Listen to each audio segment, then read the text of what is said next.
What up, my motherfuckers? How y'all doing today? I'm doing alright. Weed worshiping as I always do, Contemplating, reflecting, pontificating, whatever. Applied for a job today out at a memory care facility out in Lancaster. And the results were disappointing. Not unsurprised. Big scary man come in building. Ah! Kuna Matata. I clean up real nice, but if you're going to look at me and get scared and run away, you ain't worth my time. I mean, that's a choice you made, not me. I just honor it.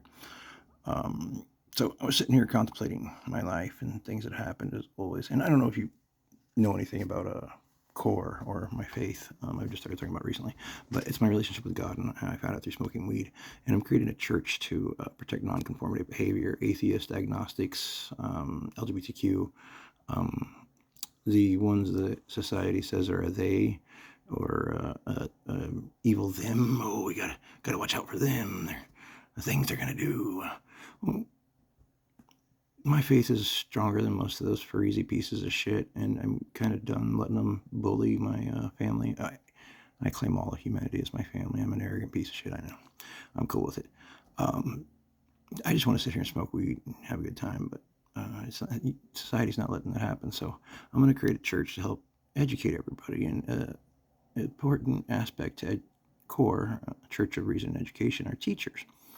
They are, to me, the guiding force to our species, and I did not give them the honor and respect they deserved in my youth, although I should clarify that some of them deserved a lot less honor than I did give them, but some of them got more than they deserved.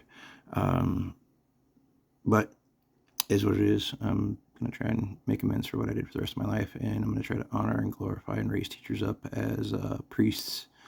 I want to make professors clergy persons, and I want to make universities and colleges and schools sacred places of worship where all knowledge is held sacred and all faiths are honored. There is no true faith. Faith is a personal journey. Faith, by definition, requires a lack of evidence. You can't have faith with evidence. It's just the way the words work.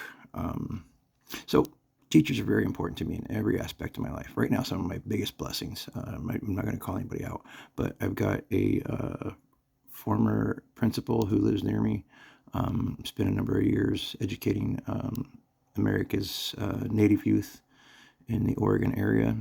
And then I found out his roommate is a counselor of some sort. I haven't got into what she's counseling on, but in a role as a counselor, you are always educating and teaching people.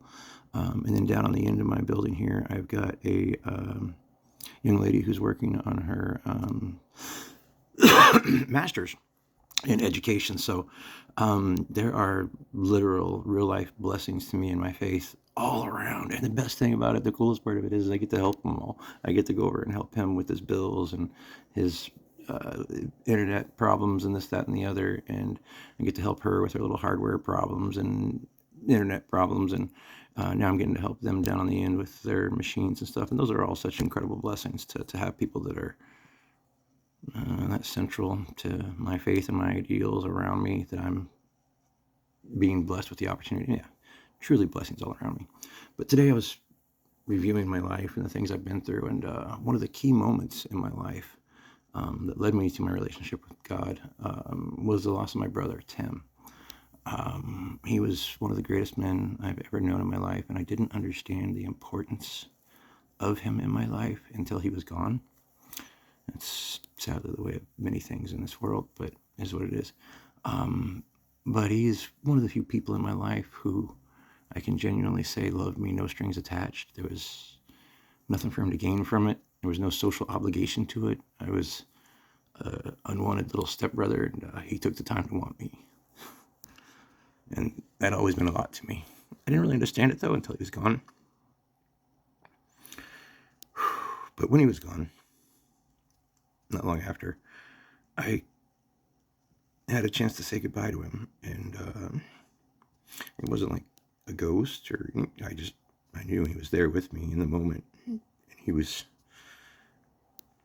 pile of ash at that point. He was gone, but he was with me in the room. And since then, I've always looked at what God is to me, fate, destiny, and all that stuff. And I've rejected destiny and fate my entire life. But y'all, the past year has fucked me up in that regard. I just, I'm praying it's all in my head. But back to the point, today I was reviewing my loss of my brother and my discovery that, okay, there's a little more to this life than I understood. I'll try to figure that out now instead of asking, are you real? Message received loud and clear. You're real. Mind my own business. Yes, sir. My brother was killed by a teacher.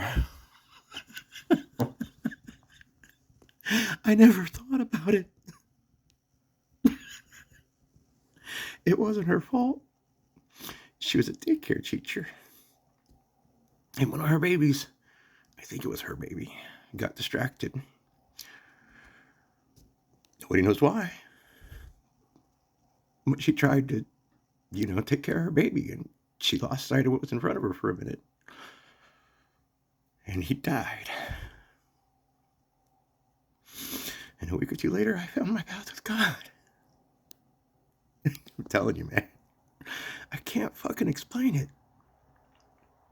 But I'm walking in the light of his love every day. Stay amazing. Love you always and forever. Amen.